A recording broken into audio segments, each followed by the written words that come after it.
Everyone is a moon and has a dark side which he never shows to anybody. Mark Twain.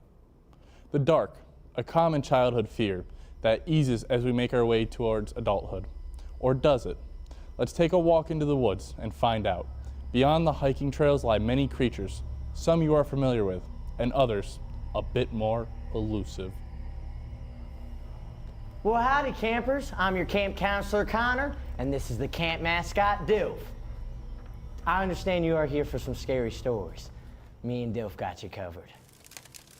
The forest in the daytime is relaxing and peaceful. The air is crisp and fresh. The birds are twittering above, and the leaves shake slightly to the wind. There are sounds, bugs, and wildlife, and everything feels ever so calm. You think to yourself that there's no other peace quite like this. However, as the sun sets and the chill in the air grows, the darkness overtakes the calm setting of the wood. You start to get goosebumps that hit through your arms, and the hairs on the back of your neck rises. The clouds start to move over the moon, shielding your only natural light. Everything starts to feel uneasy. You decide that maybe it's time to head home, as if you've overstayed your welcome. All of a sudden, a terrible stench wafts over your nose. It's unlike any bad smell you've ever smelled before. It singes the air inside your nose. It smells like a mix of rotten meat and carnival porta potty. Your eyes water and you cover your nose in your shirt, but even the stench is still there. You hear rustling in the trees and the brush, and your heart starts to pulsate inside of your chest, threatening to burst open your ribs. The sweat rolls down your forehead in droplets, and the crunching gets closer. All of a sudden, you remember the warnings you had been told from the locals before embarking on your woodland journey. The lady at the convenience store told you of a terrible beast lurking amongst the forest. She warned you that even saying its name beckons it to you and curses your life with bad luck. You remember thinking how silly the story was. You bought your supplies and left. A Wendigo. What an interesting tale. A tale that originates from Algonquian folklore, primarily among the Ojibwe, Cree, and other North American native tribes. The beast is described as a malevolent creature that was born from human, that resorted to cannibalism during times of famine during the harsh winters. The creature has a tall skeletal frame with skin stretched over its protruding bones. Its claws are long and knife-like, and it moves with incredible speed and agility. Its stomach caves inside of itself because no matter how much this beast eats, its overwhelming hunger for human flesh will never be satisfied. Remember this warning. You wish that maybe you had listened. All of a sudden, you could hear your name.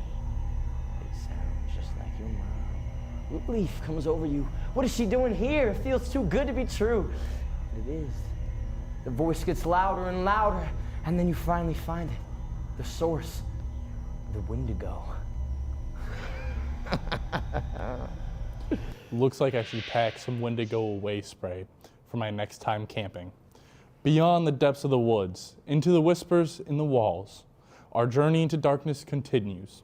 However, there may be a glimmer of hope, or perhaps just another nightmare. Stay tuned for our next tale, where the innocence of a childhood toy may hold darker truths than one could imagine.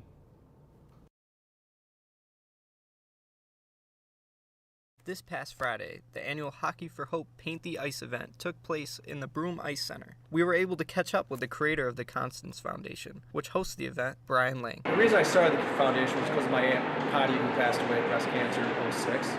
But it wasn't until 2012 when we organized it into an actual nonprofit. Well, in 2009 when we started Hockey for Hope. So Hockey for Hope came first as a charity game, and then the nonprofit came second. And it just kind of all fell into place. Since its beginnings in 2009, attendance to the Hockey for Hope game has been growing exponentially. We had maybe 30 people in the stands to where now we range anywhere from 500 I think the one year we had about 800 people show up, which was pretty cool. We spoke with Tom Forbes, who is a player in the Hockey for Hope game. He told us what the event is and what it means to those affected. We're painting the ice in remembrance for those that have passed for with hockey from cancer, and also those that are still battling cancer. So it's kind of like inspirational, I don't want to say quotes, but inspirational messages for our loved ones and those that we know that are fighting the fight. Tom loves to participate in the game. He shares what it is like on game day. The game is awesome. It's like the best in the world. They treat you like the pros. You know, you have your own locker room. You got all the swag that you get to take home after the game. And we wear jerseys with the name of the people that we skate for is on the back of our jersey. The charity game took place on Saturday night. If you weren't there to check in on the action, be sure to go next year. Reporting from Broome, Noah Maney.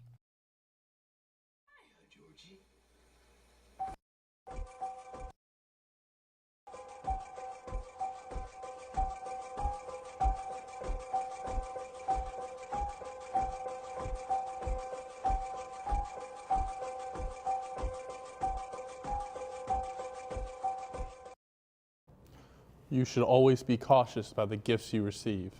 My friends, you never know if the gift will be a cheesy Hallmark card or a brand new Ninja blender.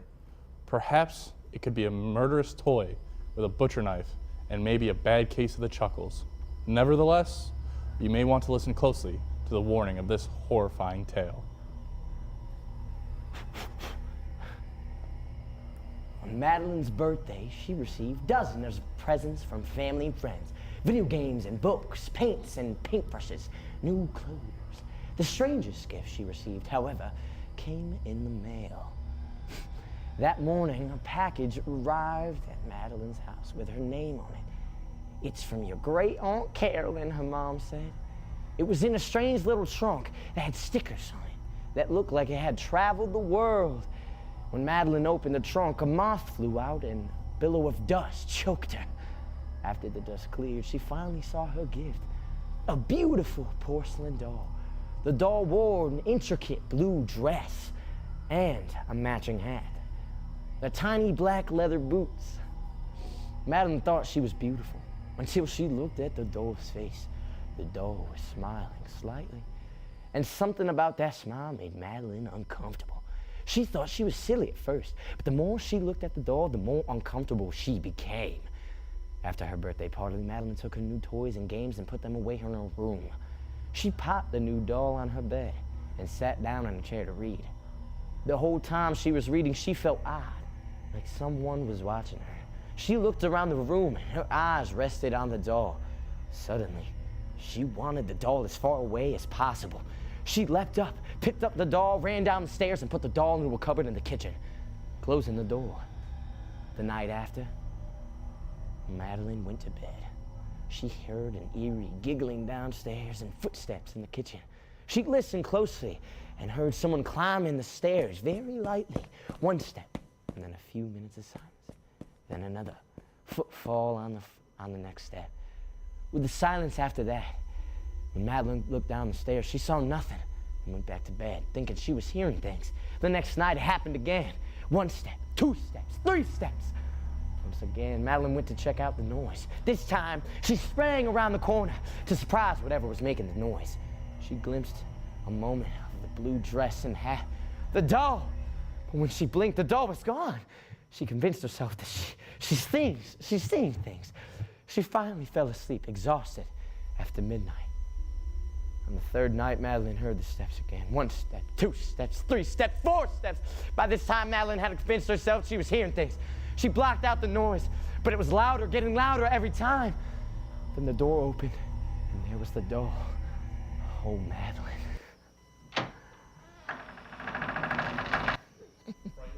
Petrified, or maybe soiled your pants? And so, dear listeners, remember the next time you unwrap a gift, be wary of what lurks within. Even the most innocent of toys may contain dark secrets. At Christmas time, Animal Adventure Park in Harpersville, New York hosts the largest lights display in the area, attracting hundreds of people from all over. Oh, it brings families together, you know. I think it's awesome. Kids, you can just see them running around everywhere and they're just soaking it up. And also, I mean, just gets you in the Christmas spirit. Like, I love all the lights and all the music. It's honestly wonderful. From decorated barns and exhibits, inflatable animals, and a tunnel of lights, Jungle Bells prides itself on its ability to surprise its guests every year with new features. This is really cool. I mean, they did a great job decorating with the music and the decorations and the blow-up objects, so this is really cool. Visitors can visit zebras, yaks, lions, goats, and dozens more animals. For Tyler Davies, the main attraction is April the giraffe, and her daughter Azizi. I love seeing the giraffe exhibit. That was awesome. Seeing people feed it carrots and then it would stick its tongue out, which is like a foot long. You got to wrap around the carrot and suck it back up. It was an opportunity to just, get out and do something, I guess, active, you could say, and kind of get outside, enjoy the winter weather, and just spend time together doing something a little bit more unique than your every day-to-day stuff. This is Ryan Kilmer, Hunter Truman, and Jackson Hodge for Broome Up Front.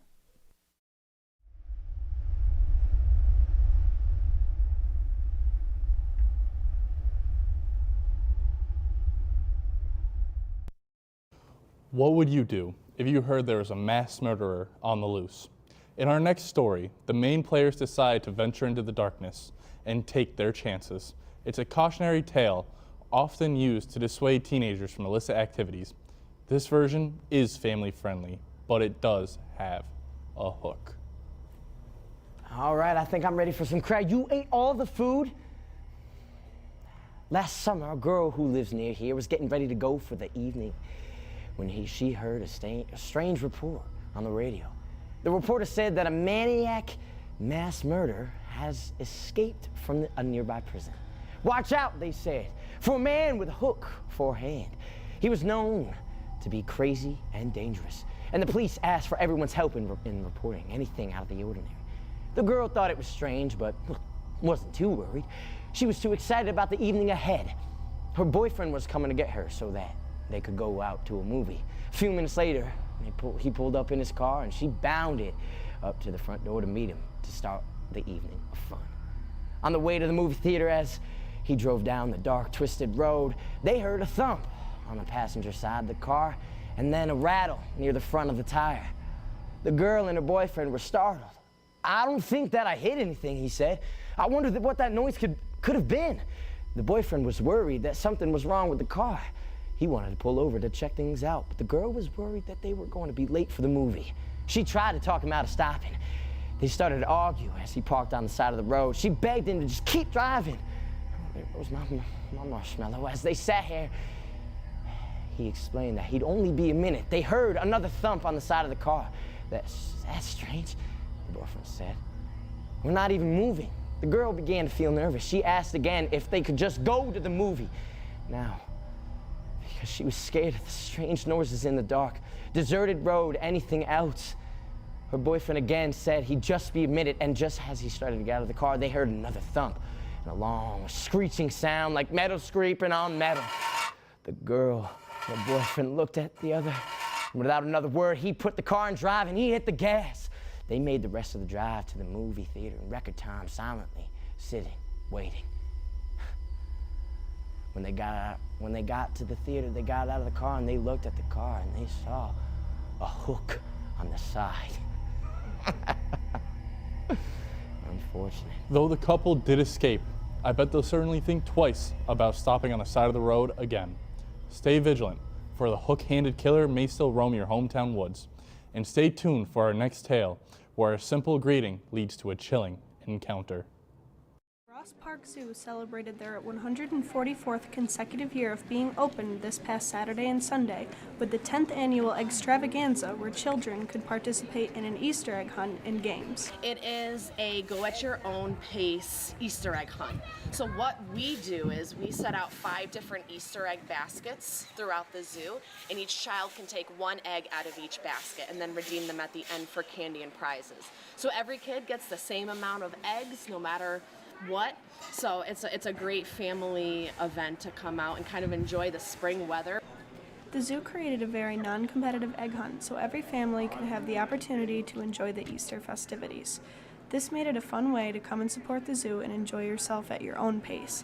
There were many activities such as craft making and an Easter egg toss. We now have the new ADA compliant walkways, so it's more accessible for families and those who need to get into the buildings. We also have the tram, which we've had in years past, but we want to be able to focus on that, and we want to be able to focus on giving those who might need a ride up to the zoo that opportunity, and then they can actually make their way down the hill a little bit easier.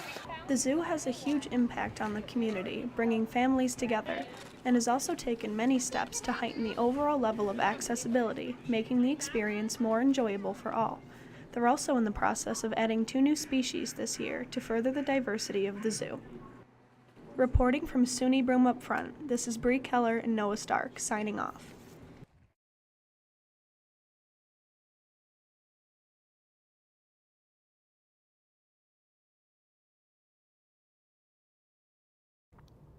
Meeting a new person is always exciting. What do they do for a living? Where are they from? Are they real or a figment of my imagination?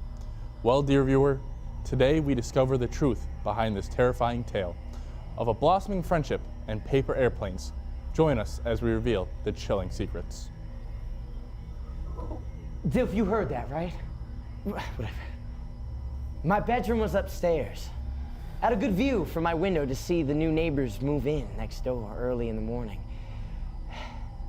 There was a man and a woman carrying boxes into the house. They must have been a couple. My eyes traveled to the neighbor's vacant upstairs bedroom window, which was directly across from mine. It was open, and inside was a girl who looked about my age. She saw me and motioned for me to come to open my window. So I did. She leaned out the window, curved her hand around her mouth, and whispered to me, "Nice to meet you. I'm Sarah." I laughed. "Nice to meet you, Sarah. I'm Sam." She smiled. "Keep your window open," she said, and moved out of sight. I was confused. "Keep my window open?" She returned with something in her hand, then tossed it over to me. It was a paper airplane. It slowly and gently made its way through my window onto my floor behind me. I walked over and picked it up. On the top was written "Open." I opened it, and there was a message. "Hi, Sam. I'll come over tonight and introduce myself." I thought it was a bit strange and wrote back, "Come over tonight? What do you mean?" I turned around and tossed it back, but she wasn't there. The window was still open, so I tossed it in anyway, thinking she will reply sooner or later. It was late into the evening, and still no reply from Sarah. My mom invited the new neighbors over for dinner. I figured this is what Sarah meant by coming over tonight. "Honey, come down for dinner," my mom shouted. I went downstairs into the dining room, sit at the table, but I didn't see Sarah, just her parents. I couldn't help but ask, "Where's Sarah?" The man and the woman stared at me if I said something out of place. "Excuse me," the man said. I repeated myself, "Sarah, your daughter?" The woman put her hands up, covering her mouth. Tears flowed down her face. The man stood. "Our daughter died a year ago in an accident. I don't know what you're up to, but that's enough."